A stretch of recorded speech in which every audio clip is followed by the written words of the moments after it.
extended for this service. And on behalf of our director and our staff, we would like to offer our sincere condolences to you all for the loss of your loved one. To say that we're so very honored that you've chosen Riverside National Cemetery as your loved one's final resting place. Now, before we turn the services over to the honor team, we ask if you have cell phones or any other electronic devices, if you could please place them on silence at this time.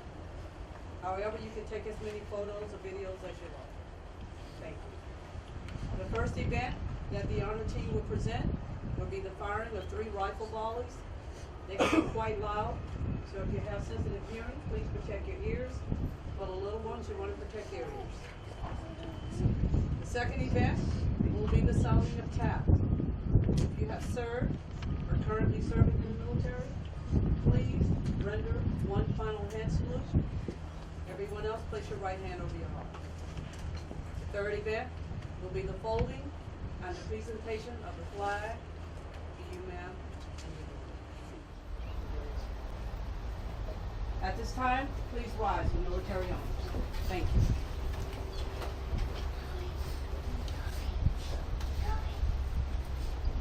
They can be quite loud. Please protect the little ones' ears.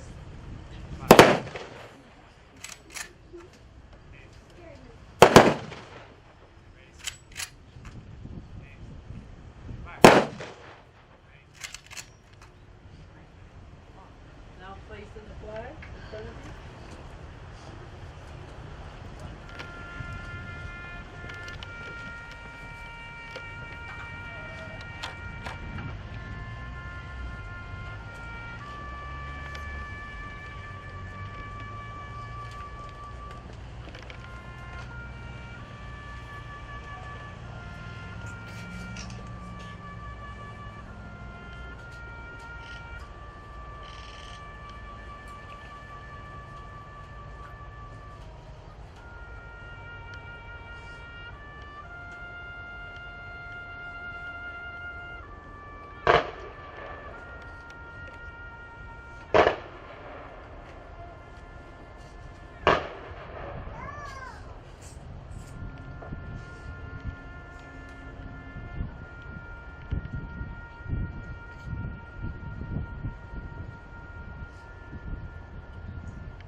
Hooray! Good!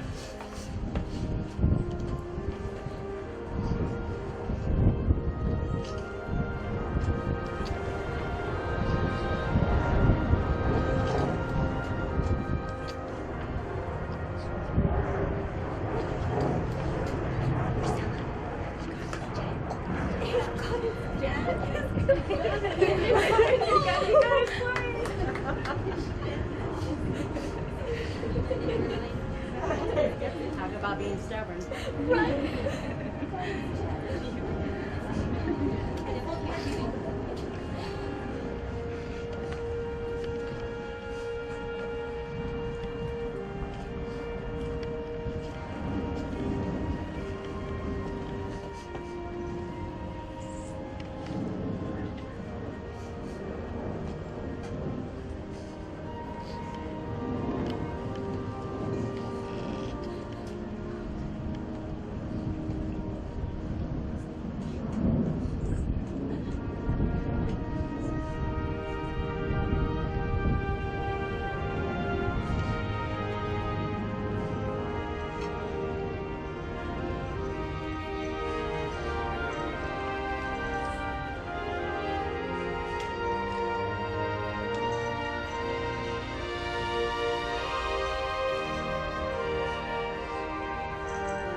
United States, United States Army, our grateful nation.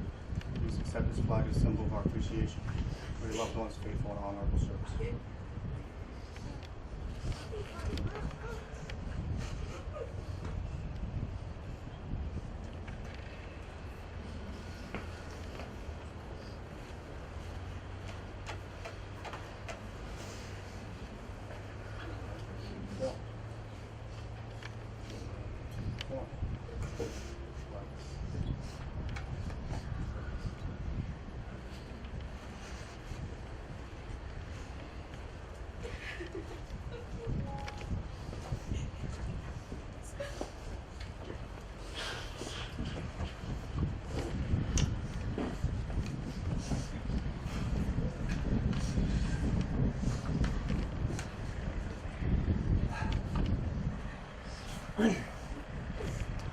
What we just witnessed can't be bought,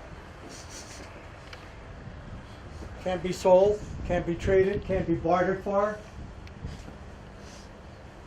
Serve. Boy, and nothing touches your heart so tenderly as you hear the word, or you hear taps.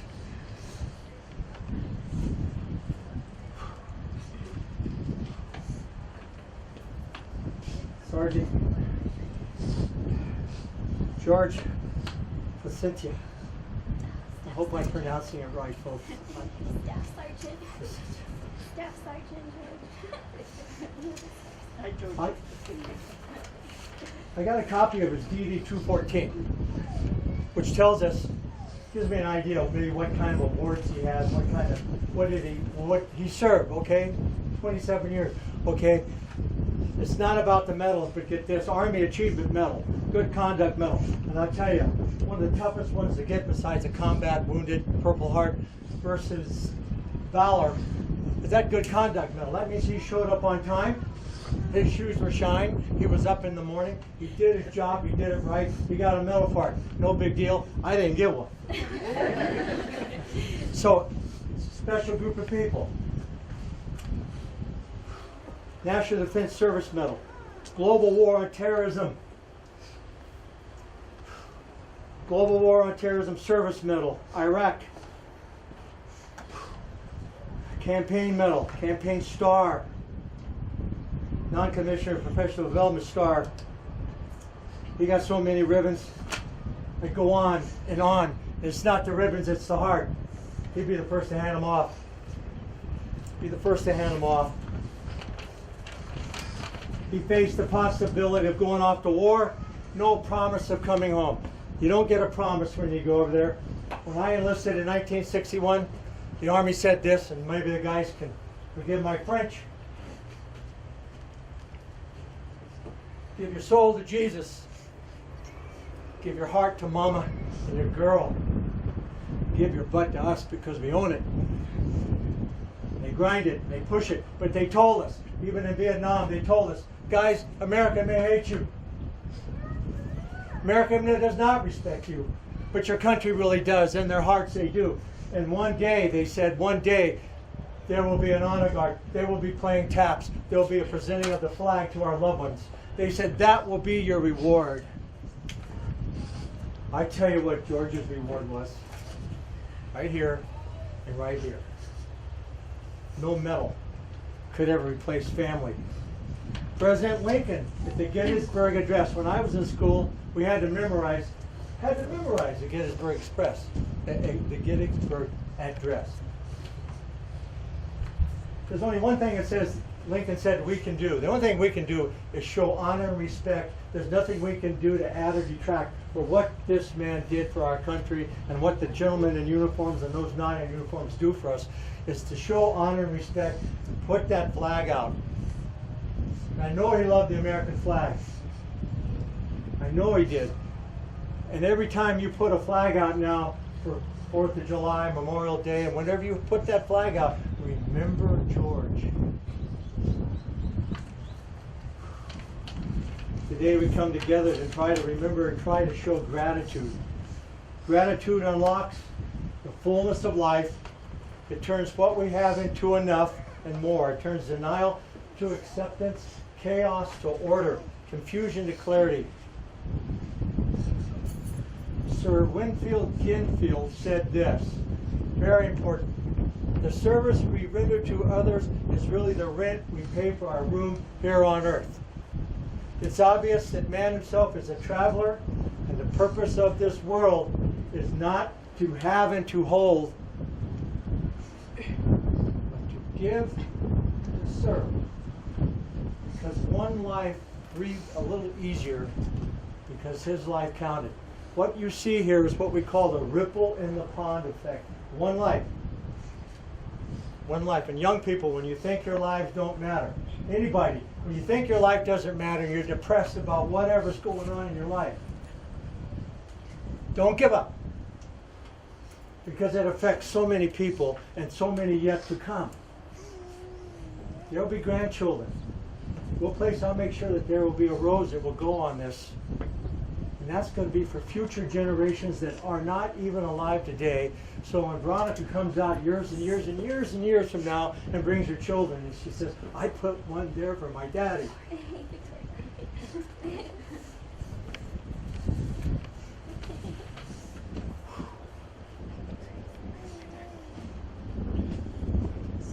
When someone does their duty, we call them honorable. Someone does their duty in the face of danger, we call them heroes. When someone goes beyond the call of duty, we call him George. You're George. You're George. And mine, because my life has changed because of his. God promised peace and comfort. Where you think, where's God in all this? He's got to be gone. We take this word comfort. When Christ spoke at the Beatitudes, and that was the largest crowd he had spoken in front of, and he sat down and talked to them. It's a very important piece. First thing he said is, blessed are those who mourn, for they will be comforted. Comfort. Well, what the heck is comfort anymore? Is it an easy chair like a lazy boy? Push the thing back, and that's supposed to be comfort. A good special mattress they advertise every night for a good night's sleep. That's not the comfort they're talking about. There's the example that the Greeks translated that word. Christ said comfort, that God would supply to the people who heard. It's a picture of a small child, clean, fed, feels good and happy, wrapped in a real nice, comfortable fleece blanket, held to the bosom and close by her mother, and wrapping the arms around the mother's jaw. A father, that kind of comfort is what God has promised us. And you wonder how, when, where. It will come in its own time. Do not stand at my grave and weep. I am not there. I do not sleep. I am 1,000 winds that blow. I am the diamond glint on snow. I'm the sunlight on ripened grain. I'm the gentle autumn rain. I'm the soft star that shines at night. Do not stand at my grave and cry, I'm not there, I did not die. He's not gone until he's forgotten. And I don't think that's going to happen with this group. I feel his presence. Feel what you're feeling right now?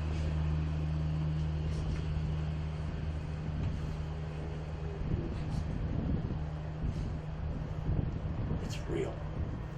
God has got it. This family faces a new normal. We've got baseball coming up weekends, we got basketball, we got football around the corner. We got so many things going on in our life, and we'll get on with it. A lot of us will just get on, and tomorrow's Thursday, we go about school, work, and wherever we go. This family has to bootstrap it up and face it without George. The first will come around, his first birthday, family birthdays, Christmases, Father's Day. All those are going to tug and pull on this family. And grief, the enemy. Grief is good though. Don't get me wrong. Grief comes and it has a season.